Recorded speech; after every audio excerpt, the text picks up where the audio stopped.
Very good evening everyone. स्वागत करते हैं एक बार फिर से हम आपके अपने यूट्यूब चैनल सीयूटी रैंकर्स में। जैसा आप सभी को पता है कि आपका अपना यूट्यूब चैनल सीयूटी रैंकर्स लगातार बीएड प्रोग्राम पर आप लोग के लिए वीडियो प्रोवाइड करा रहा है। तो यह वीडियो आप लोग के अवेयरनेस के लिए यहाँ पर लाया जा रहा है कि सीयूटी बीएड है क्या और सीयूटी बीएड को कैसे क्रैक किया जाए। ये सारी चीजें हम लोग इस वीडियो में आप लोग की डिस्कशन करेंगे। हमारा सबसे पहला जो आप लोग का क्वेश्चन आता है वह आपका आता है व्हाट इज सीयूटी बीएड, यानी कि आपका सीयूटी बीएड है क्या, इसके बारे में हम लोग जानते हैं। The CUT BEd exam 2023 will be conducted for admission to various BEd program in the participating university.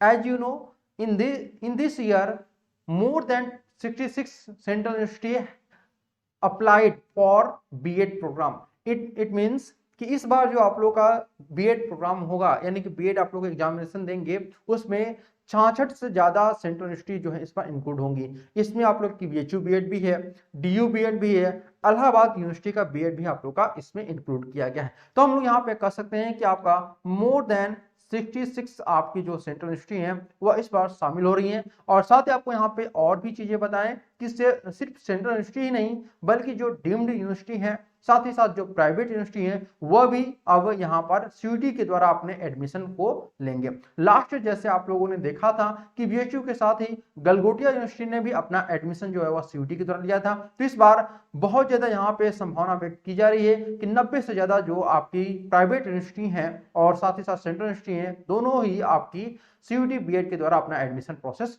Complete करेंगे। अब बात करते हैं, यहाँ पर बहुत सारे स्टूडेंट बोलते हैं कि सर हम सीयूटी अगर एग्जामिनेशन में अपीयर नहीं होते हैं तो उस कंडीशन में हम लोग क्या करेंगे, यानी इज सीयूटी कंपल्सरी।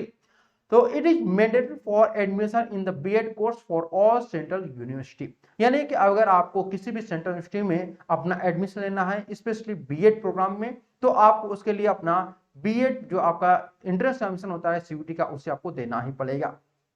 अब बात करते हैं कि एडमिशन प्रोसेस क्या होता है, यानी कि कैसे हम लोग अपना सीयूटी में एडमिशन ले सकते हैं, इसके बारे में हम लोग जानेंगे। तो सबसे पहले यहाँ पे आपको बताएंगे कि जो आपका एडमिशन प्रोसेस होता है वह डिपेंड करता है कि आप किस कोर्स के लिए जा रहे हैं।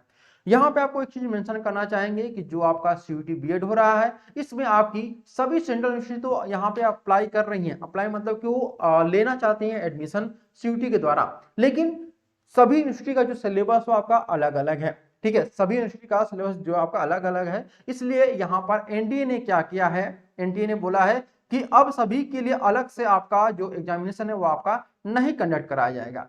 अब केवल 3 प्रकार के, यानी कि there are 3 types of BEd in CUT BEd, यानी कि अब 3 प्रकार के बीएड ही आप लोग के एनटीए ने आप लोग का यहाँ पर डिसाइड कर लिया है कि आपको 3 प्रकार के कोर्स कोड उपलब्ध कराए जाएंगे। जिसमें पहला जो आपका कोर्स कोड है जिससे हम लोग PGQP 01 के नाम से हम लोग जानते हैं। ठीक है, ये आपका पहला कोर्स कोड है। दूसरा जो आपका कोर्स कोड यहाँ पे मिला है वह है आपका PGQP 09 यहाँ पे प्रोवाइड किया गया है। इसके बाद तीसरा जो आपका है वह PGQP 74 है। ठीक है, अब यहाँ पे ध्यान रखिएगा कि जो ये 3 कोर्स हैं, 3 कोड है, ये इनको हम लोग कोर्स कोड के नाम से जानते हैं। ध्यान रखिएगा, कोर्स कोड के नाम से जानते हैं। और ये जो तीनों ही कोर्स कोड आपके हैं, इन्हीं में से आपको किसी एक का फॉर्म भर सकते हैं या फिर आप तीनों का ही फॉर्म भर सकते हैं। ठीक है, अब बात करते हैं कि कौन से कोर्स कोड में आप अपना फॉर्म भर सकते हैं। तो PGQP 01 जो है इसमें आपका DU बीएड भी आ गया है, AU बीएड भी आ गया है आपका, साथ ही साथ आपका BB AU बीएड भी आपका इसी में इंक्लूड कर दिया गया। यानी कि भारत में जितनी भी यूनिवर्सिटी हैं जिनमें आप लोग का संस्कृत के अलावा हिंदी या इंग्लिश मीडियम में आपकी पढ़ाई की जाती है, वहां पर आप लोग का 01 से एडमिशन होगा। अब बात करते हैं 09, जिस सेंट्रल यूनिवर्सिटी में संस्कृत मीडियम होगा, यानी कि जो उसका पढ़ाई का मीडियम होगा वह संस्कृत होगा, वहां पे उस यूनिवर्सिटी में आप लोग का जो एडमिशन होगा वह 09 के थ्रू होगा। ठीक है, यानी आप बीएड संस्कृत से करना चाहते हैं तो उसके लिए आपको 09 का फॉर्म भरना होगा। अब यहाँ बात करते हैं 74 का, यानी कि जो आपका जो भी स्टूडेंट बीएचयू बीएड में अपना टारगेट कर रहे हैं, बीएचयू बीएड में जाने का टारगेट कर रहे हैं, उनके लिए यह आपका बहुत महत्वपूर्ण है कि अगर आप बीएचयू बीएड में एडमिशन लेना चाहते हैं तो उसके लिए आपको PGQP 74 का आपको फॉर्म भरना पड़ेगा। ठीक है, यही आपका PGQP 74 बीएचयू बीएड के लिए है। बीएचयू बीएड भी सेंट्रल यूनिवर्सिटी है, लेकिन इसका जो सिलेबस है वो आपका अलग है, इसलिए VHU B.Ed का जो एंट्रेंस एग्जामिनेशन होगा वह आपका अलग होगा, 01 का जो एग्जामिनेशन होगा वह अलग होगा। और यहाँ पे ध्यान दीजिएगा, अगर आप 01 और 74 दोनों का ही फॉर्म भरते हैं तो आपका जो एग्जामिनेशन होगा 2 दिन में होगा, यानी कि 2 डेज में आप लोग का यहाँ पर एग्जामिनेशन कराया जाएगा। ये आप लोग ध्यान रखिएगा। ऐसा नहीं है कि आपने 01 का भी फॉर्म भरा और 74 का भी फॉर्म भरा तो उस कंडीशन में आपका एक ही दिन होगा, ऐसा कुछ नहीं है। आपका 2 दिनों में एग्जामिनेशन होगा, दोनों का जो सिलेबस है आप लोग का अलग अलग रहता है। ठीक है, यहां तक क्लियर हो गया आप लोग को कि CUET B.Ed क्या है, इसको हम लोग कैसे फॉर्म भरेंगे, कैसे हम लोग तैयारी करेंगे। अब बात करते हैं हम लोग इन तीनों के सिलेबस के बारे में।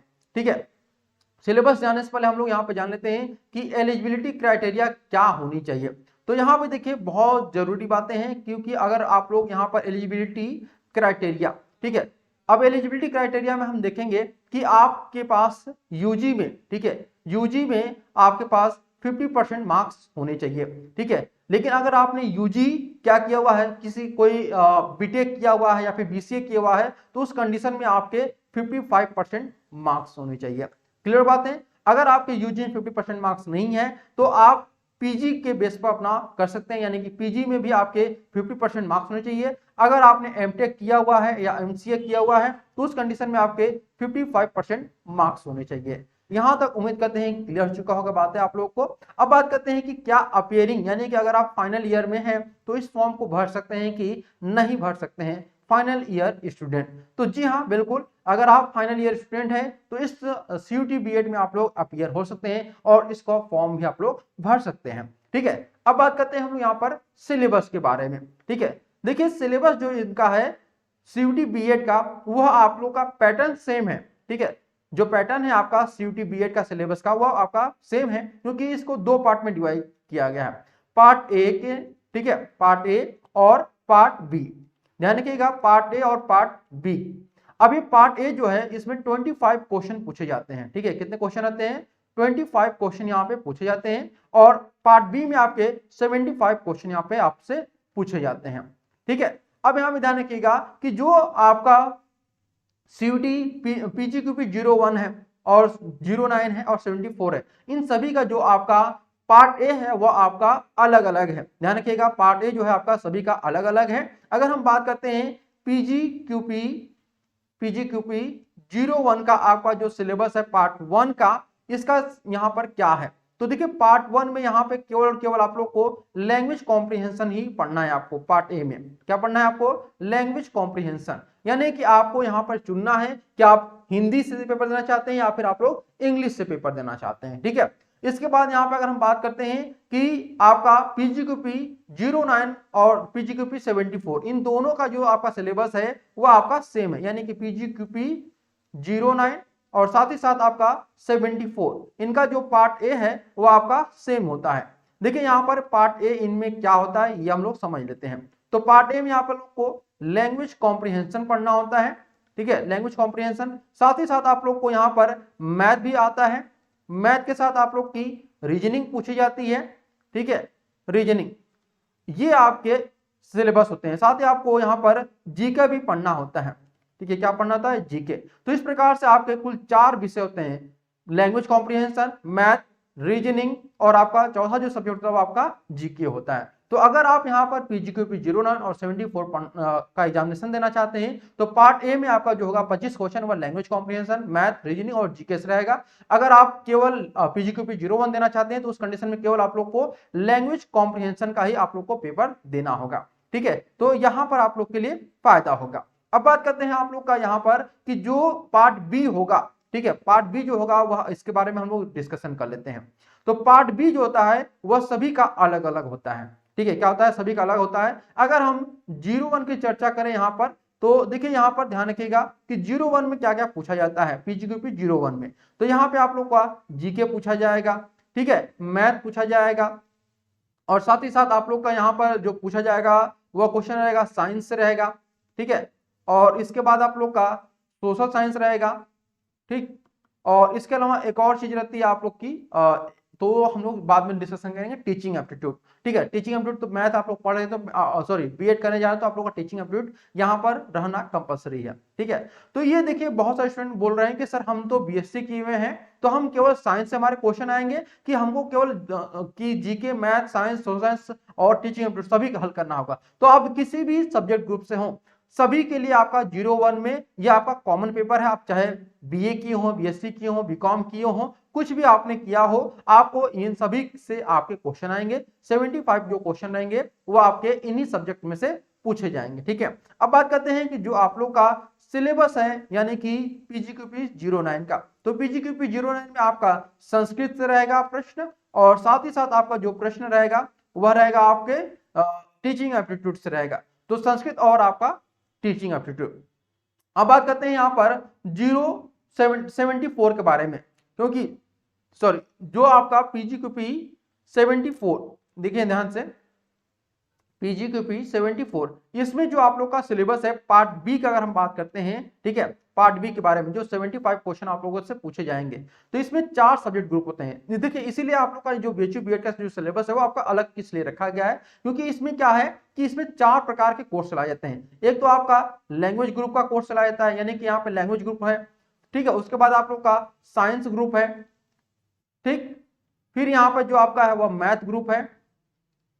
इसके बाद आप लोग का सोशल साइंस ग्रुप है। ठीक है, सोशल साइंस ग्रुप। अब ये देखिएगा कि जो आपका लैंग्वेज का जो आपका यहाँ पर पेपर होता है उसमें आपको हिंदी, इंग्लिश और संस्कृत पूछा जाता है, साथ ही साथ आपका टीचिंग एप्टीट्यूड। तो बहुत सारे स्टूडेंट यहाँ भी कंफ्यूज होते हैं कि अगर अब उन्होंने इंग्लिश से अपना ऑनर्स किया है तो उनको हिंदी संस्कृत पढ़ना होगा। तो जी हाँ, बिल्कुल पढ़ना होगा। साइंस में उसी प्रकार से फिजिक्स, केमिस्ट्री, मैथ रहता है, उसमें भी आपको तीनों से प्रश्न आएंगे। साथ ही मैथ में भी आपको वही आएगा। सभी में टीचिंग एप्टीट्यूड जो है आपका वह कॉमन होता है, तो टीचिंग एप्टीट्यूड सभी को पढ़ना ये कंपलसरी है। मैथ में फिजिक्स सॉरी स्टैटिक्स, आपका कंप्यूटर और आपका वहां पर मैथ आता है। सोशल साइंस की अगर बात करते हैं तो वहां पर आपका history, geography, polity, economics, home science, आपका ये प्रश्न आप लोगों से पूछे जाते हैं। तो इस प्रकार से आप लोग का यहाँ पर पूरा सिलेबस मैंने बता दिया है, क्या होता है सीयूटी बीएड, किस प्रकार से आप लोग एडमिशन लेंगे, इन सभी के बारे में हम लोगों ने यहाँ पर जानकारी आप लोग को दी है। तो उम्मीद करते हैं आप लोग को यहाँ पर ये जानकारी अच्छी लगी होगी, समझ में आया होगा कि किस प्रकार से आप लोग का बीएड होता है, क्या होता है। ओके एवरीवन, तो आज सेशन में हम लोग यहीं पे समाप्त करते हैं। साथ ही आपको बता दें कि जो भी स्टूडेंट हमारे पेड कोर्स से जुड़ना चाहते हैं वो हमारे नीचे दिए गए नंबर पर व्हाट्सएप करके सारी जानकारी ले सकते हैं। Okay everyone, thank you so much.